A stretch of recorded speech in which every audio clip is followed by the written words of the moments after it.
ہم اللہ رب العالمین کے کلام کو سیکھنے کی کوشش کر رہے ہیں۔ یہ دین کا علم حاصل کرنا، یہ قرآن کا علم حاصل کرنا کس قدر فضیلت والا کام ہے۔ آپ صلی اللہ علیہ وسلم نے ارشاد فرمایا، خیرکم من تعلم القرآن وعلمہ، تم میں سب سے بہتر ہے وہ جو قرآن سیکھے اور اس کو سکھائے۔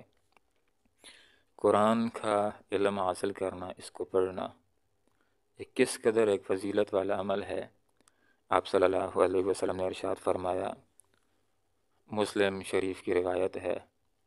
حضرت ابو ہریرہ رضی اللہ عنہ ارشاد فرماتے ہیں کہ آپ صلی اللہ علیہ وسلم کا ارشاد اقدس ہے کہ جب کچھ لوگ اللہ کے گھروں میں سے کسی گھر کے اندر بیٹھ جاتے ہیں اور اللہ کی کتاب کی تدریس کرتے ہیں،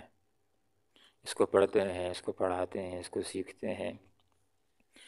تو ایسے لوگوں کے اوپر اللہ کی طرف سے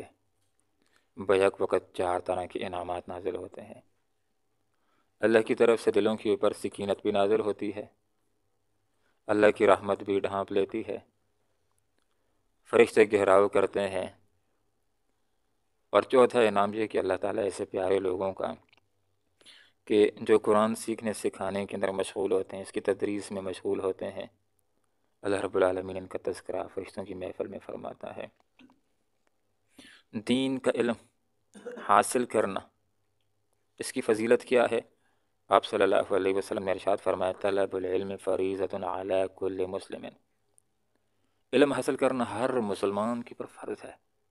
خواہ مرد ہو یا عورت ہو۔ علماء نے تشریح میں یہ بات ذکر کر دی ہے کہ کم از کم ہر مسلمان کے اوپر اتنا علم حاصل کرنا تو فرض ہے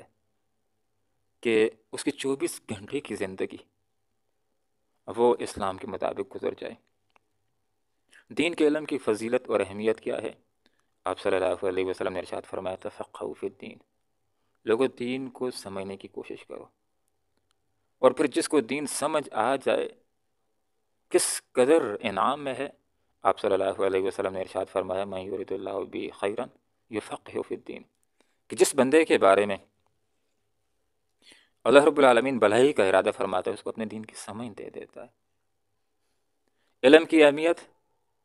اس کی فضیلت کیا ہے؟ آپ صلی اللہ علیہ وسلم نے ارشاد فرمایا، العلماء ورثۃ الانبیاء، علماء انبیاء کے وارثین ہوتے ہیں،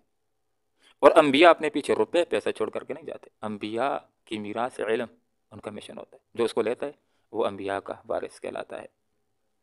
علم کی حیثیت، اہمیت اور فضیلت کیا ہے؟ آپ صلی اللہ علیہ وسلم نے ارشاد فرمایا، اطلب العلم من المہد الی اللحد، لوگوں گود سے لے کر کے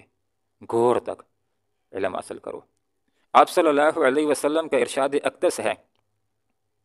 علم کی فضیلت کے حوالے سے، من سلک طریقا یلتمس فیہ علما سہل اللہ لہ طریقا الی الجنہ، کہ جو آدمی ایسے راستے کے اوپر لگ پڑتا ہے کہ جس میں وہ علم حاصل کرے، اللہ تعالیٰ جنت کا راستہ اس کے لیے آسان کر دیتا ہے۔ قرآن کے اندر سورۃ الانبیاء کے آخر کے اندر جو بات ہمیں سمجھائی جا رہی ہے وہ یہ کہ جس وقت نبی لوگوں کو دعوت دے دیتا ہے ایمان لانے کی،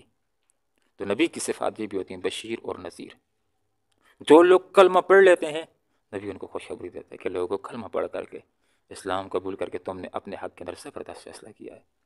تمہارا دنیا کا مستقبل بھی روشن ہوگا انشاءاللہ، بالآخر تم غالب ہوگے، کامیاب ہوگے، پاکیزہ اور خوبصورت زندگی تم کو نصیب ہوگی، اور اس کلمے کی بنیاد کے اوپر تمہاری آخرت بھی حسین ہوگی، تمہیں اللہ کی رحمت نصیب ہوگی اور تمہارے لیے جنت ٹھکانہ ہوگا۔ اور جو لوگ ایمان نہیں لاتے، ظلم و کفر کے اوپر اڑے اور ڈٹے رہتے ہیں، تو نبی پھر ان کے اوپر یہ بات واضح کرتا ہے کہ لوگوں ظلم اور کفر کی وجہ سے تمہارے اوپر دنیا کے اندر بھی عذاب آ سکتا ہے، اور قیامت کے بعد ظالم و کافروں کے لیے اللہ رب العالمین نے کڑی جہنم بھی تیار کر رکھی ہے، اور ساتھ ہی ساتھ لوگوں کے اوپر